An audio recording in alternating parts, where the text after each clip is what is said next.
Assalamualaikum warahmatullahi wabarakatuh.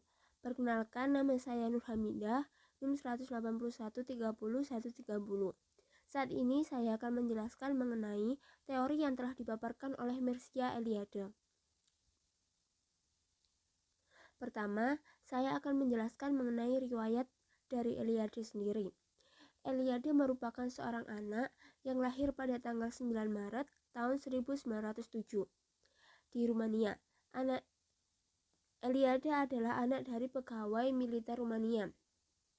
Pada usia ke-18 tahun, dikarenakan oleh kepandaian dan kepintarannya dan penguasaan ilmu pengetahuan yang luas, ia telah menerbitkan artikel ke-100-nya. Artikel-artikel yang dikeluarkan oleh Eliade berdasarkan pada kisah nyata atau pengalaman pribadinya. Eliade sendiri dikenal sebagai ilmuwan dari karya-karya fiktif. Ia merupakan penganut dari paham humanistik. Eliade banyak belajar di banyak negara, terutama di negara-negara Eropa. Ia juga pernah belajar di India dan negara-negara Asia lainnya. Tempat belajar terakhirnya adalah Universitas Chicago. Pada saat belajar di Universitas India, ia belajar mengenai pikiran-pikiran mistik Platonis atau tokoh-tokoh Renaissance dari Italia. Pada saat belajar di India ini, ia juga bertemu dengan para pemikir Hindu, di mana para pemikir Hindu itu memiliki sikap spiritual dengan mempercayai roh-roh agung. Dalam pertemuannya dengan pemikir Hindu itu, dia memperoleh dan mempelajari 3 hal, yakni yang pertama, hidup bisa berubah dengan pengalaman sakramental, yang artinya hidup itu bisa mengalami perubahan ketika kita mau mencari pengalaman, terutama pengalaman yang mengenai hal-hal mistis. Kemudian yang kedua, simbol merupakan kunci utama dari kehidupan spiritual. Di sini maksudnya, kehidupan spiritual itu tidak pernah jauh dari simbol.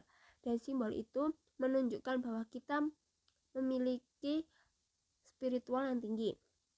Kemudian yang ketiga, hanya di benua India. Maksudnya di sini ilmu-ilmu seperti pengalaman sakramental, kemudian kehidupan spiritual itu hanya bisa diperoleh dan dipelajari ketika di benua India atau di negara India.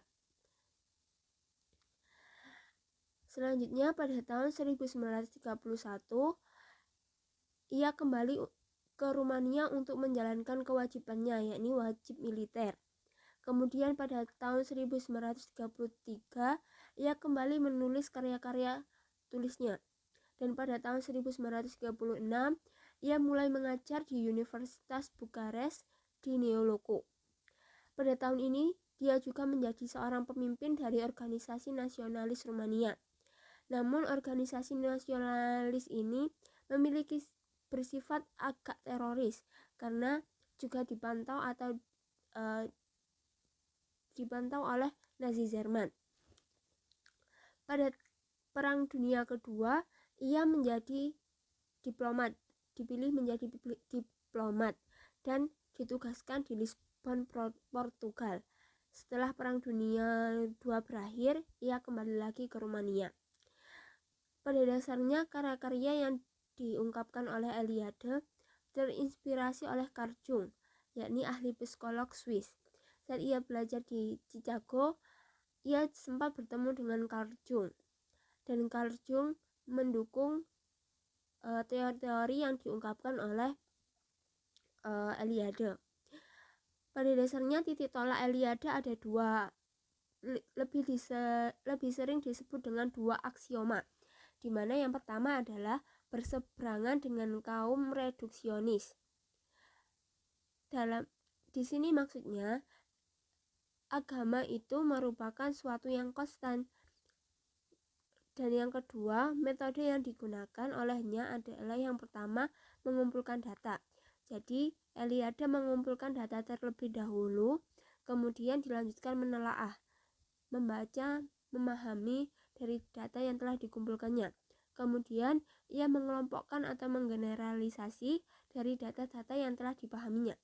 Setelah itu, ia mengkritisi atau memilah-milah, dan selanjutnya ia mencoba untuk mencari sebab akibat dari data yang telah dikumpulkannya.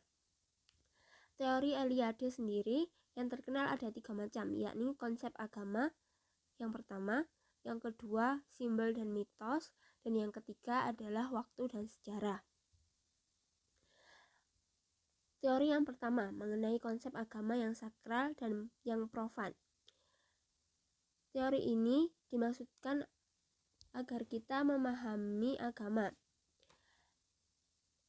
Ia juga mengungkapkan bahwa seorang sejarawan harus keluar dari peradaban modern dan mulai memasuki ke dunia arkhis.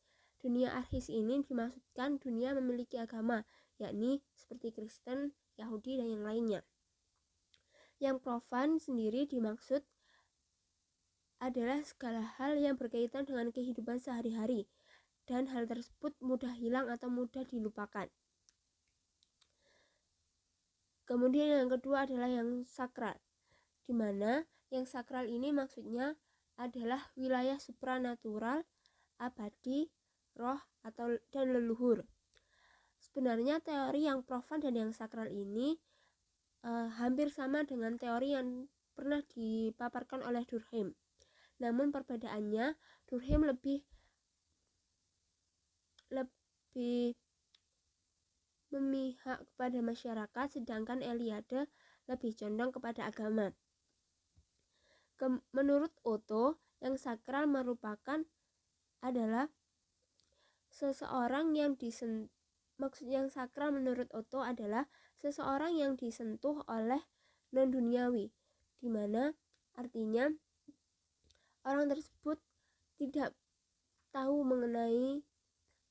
pengetahuan mengenai hal-hal non-duniawi. Kemudian yang kedua, atau juga kekuatan dewi, arwah, jiwa abadi, roh suci, brahmana, dan lainnya.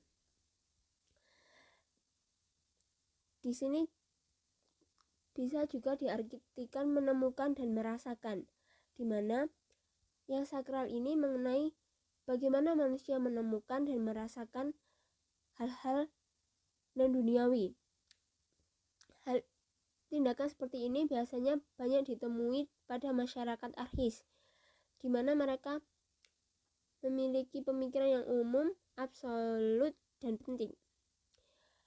Pada masyarakat arkhis biasanya lebih menunjukkan pada menentukan waktu dan tempat untuk menetap. Kemudian yang sakral.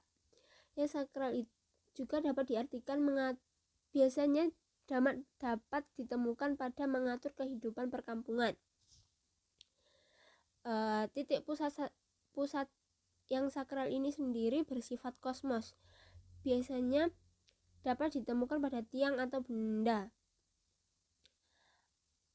Titik pusat sakral ini pada masyarakat arkais itu adalah bentang semesta, sungai, bumi, dan tanah. 4 hal tersebut merupakan titik pusat sakral menurut masyarakat arkais. Pada kebudayaan tribal, mereka juga menganut titik pusat sakral ini.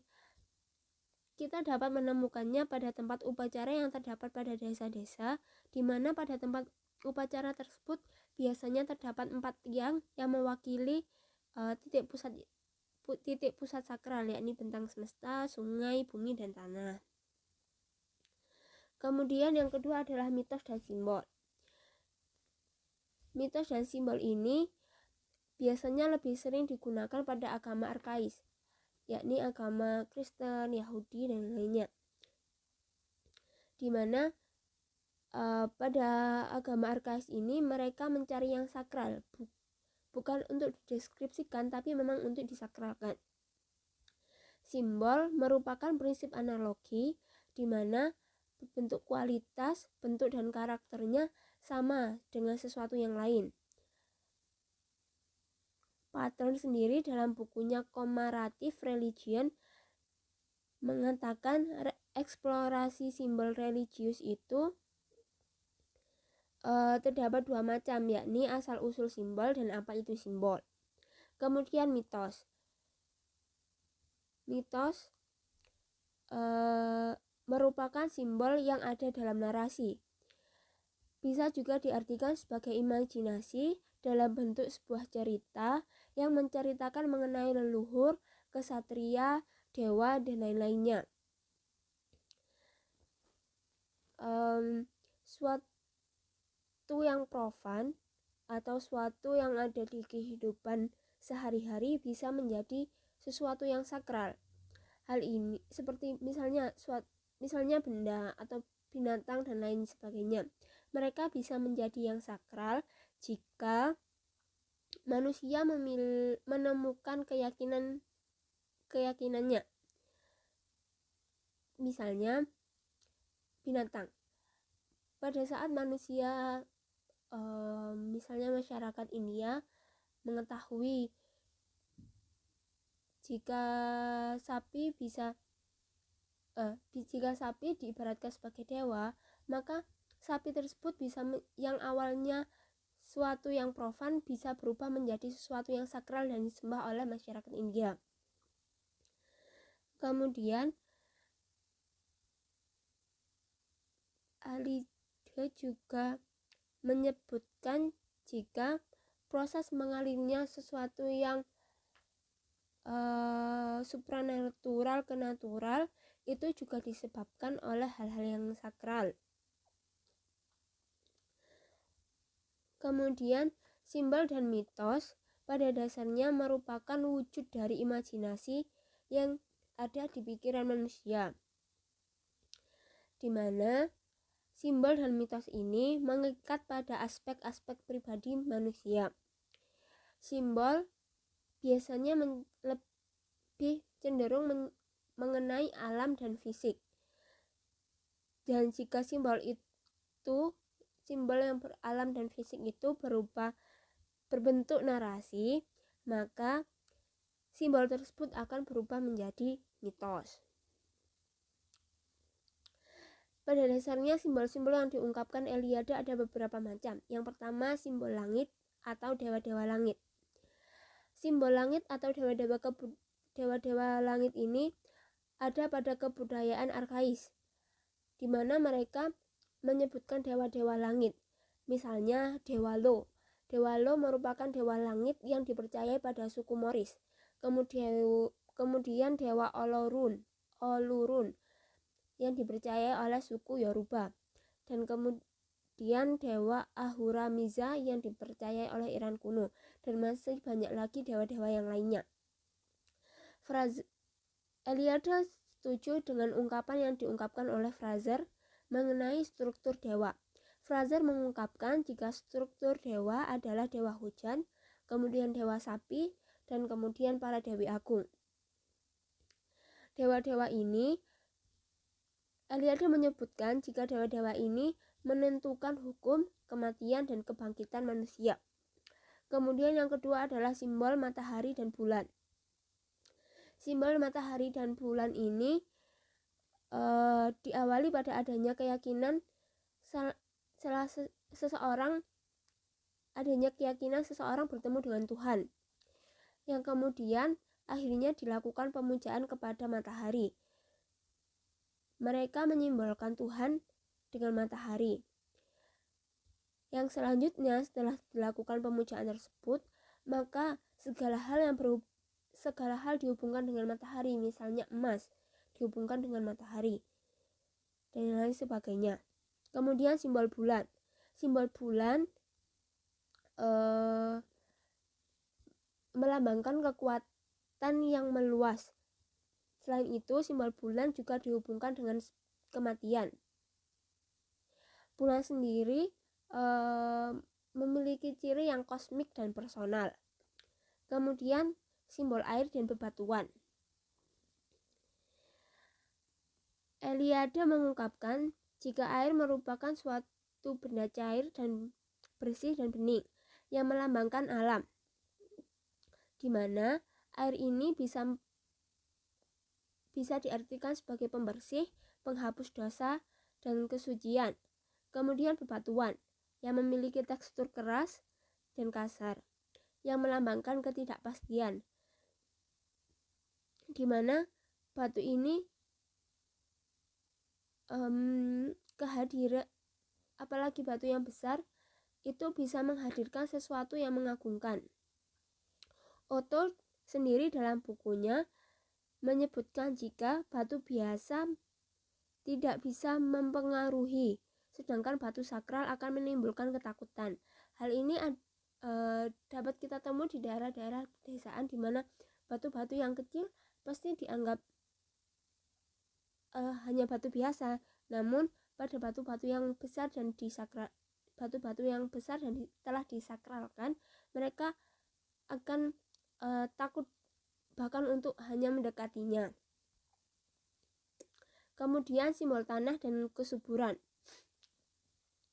Simbol tanah dan kesuburan ini berarti tumbuhan dan pertanian, di mana artinya adalah mengenai kehidupan, pertumbuhan, dan kesuburan. Simbol tanah ini juga diartikan sebagai simbol bumi. Selain simbol bumi juga diartikan sebagai simbol pohon, yang berarti pengharapan dan keabadian. Kemudian pada dasarnya struktur dan karakter simbol itu ada dua, yang didasarkan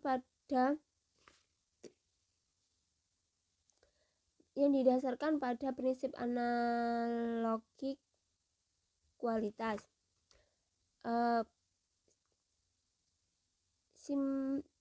Struktur dan karakter simbol ini adalah simbolisme dan mitologi, dan yang kedua adalah hierarki simbol tersebut. Kedua hal ini merupakan bentuk pemikiran dari simbol. Pada dasarnya, Eliade juga mengungkapkan bahwa simbol sebenarnya saling berhubungan satu sama lainnya dan saling berhubungan ke atas, maksudnya berhubungan dengan Tuhan. Eliade juga mengungkapkan jika pada dasarnya manusia akan terus-menerus membuat mitos-mitos baru, ritual-ritual baru, dan sistem-sistemnya. Kemudian teori yang ketiga, yakni sejarah dan waktu sakral.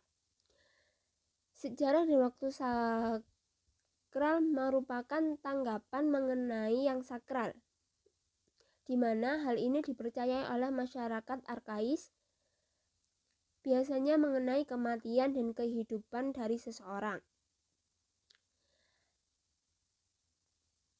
Teori sejarah sendiri merupakan teori sejarah sendiri dapat diartikan sebagai waktu dengan lingkaran dominan, di mana nantinya akan terjadi reinkarnasi atau kelahiran kembali. Artinya di sini sejarah itu akan terus berputar dan pasti akan berulang. Tantangan dari agama arkais, Yahudi dan Kristen. Yang pertama adalah kembali pada keabadian. Yang kedua adalah kebudayaan merupakan sesuatu yang berbeda. Yang ketiga dapat dimasuki oleh kebudayaan yang lainnya, misalnya kebudayaan mesianisme. Kemudian tantangan bagi semua agama.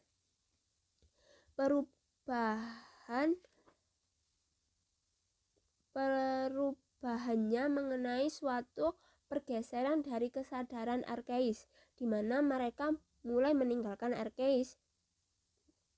Kemudian adanya filsafat yang menolak mengenai keberadaan sakral, di mana filsafat itu berasal dari pemuka-pemuka filsafat di Barat atau Eropa, di mana mereka sebagian besar filsafat tersebut mengatakan jika kepercayaan tidak sesuai dengan diri seseorang. Kemudian yang ketiga adalah perubahan, di mana perubahan tersebut nantinya tentu membawa sebuah konsekuensi dan harus diantisipasi oleh masyarakat. Kemudian kembalinya agama arkais, di mana setelah terjadinya penentangan mengenai filsafat modern tersebut, maka kita harus memperhatikan bagaimana pemikiran dari masyarakat arkais, bagaimana bisa mereka tetap bertahan dengan agama ini hingga saat ini. Eliade juga menjelaskan jika agama Kristen merupakan agama yang sakral. Kemudian, cara Eliade melakukan penelitian. Pada dasarnya ada 3 cara bagaimana Eliade melakukan penelitian. Yang pertama adalah kritik terhadap kaum reduksionis. Kemudian yang kedua, ide dan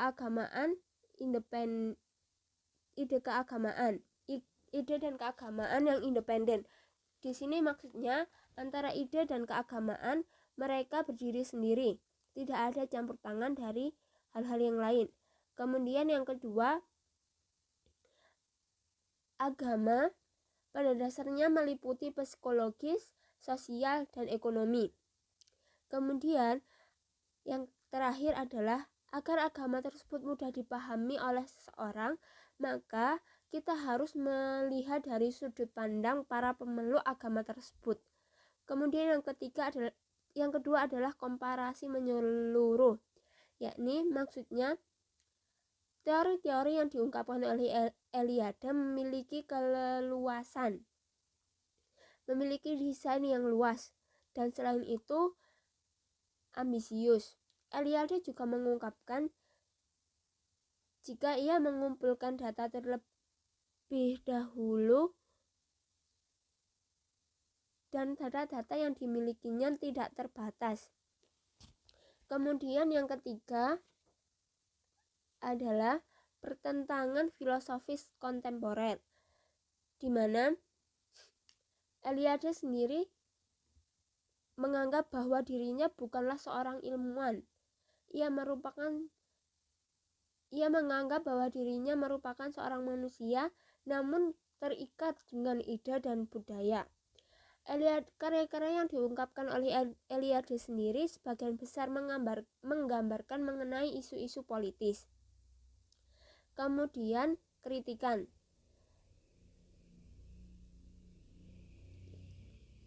Kritikan teori Eliade yang pertama adalah pandangan Eliade mengenai evolution Victorian. Kemudian yang kedua, banyak orang yang menganggap bahwa Eliade tidak sungguh-sungguh dalam mengevaluasi. Kemudian yang ketiga, tidak ada bukti agama Cina dan Islam. Hal ini tentunya menjadi banyak perdebatan oleh para ilmuwan. Kemudian kritikan, pada dasarnya kritikan pada teori Eliade ini terbagi dalam 3 aspek. Yang pertama, aspek teologi, di mana pada aspek teologi ini berarti kunci permasalahan. Pada dasarnya kunci permasalahannya adalah religius. Hal ini dikarenakan Eliade sendiri tidak mau untuk mempublikasikan agama yang dianutnya. Dari beberapa karya-karya yang diungkapkannya, sebagian besar lebih condong kepada agama Kristen. Namun saat dalam wawancara atau diskusi yang lainnya, ia tidak mau memaparkan dan mempublikasikan mengenai agama yang dianutnya. Kemudian yang kedua adalah metode historis. Eliade berpendapat jika ia melakukan studi agama dengan cara yang fenomenologis dan historis, yakni berurutan dari waktu ke waktu. Namun hal ini ditentang oleh beberapa ahli sejarawan. Mereka mengatakan bahwa Eliade tidak melakukan studi agama ini dengan cara historis. Buktinya, ketika Eliade mempelajari mengenai Veda di India, itu sudah ada sejak ribuan tahun.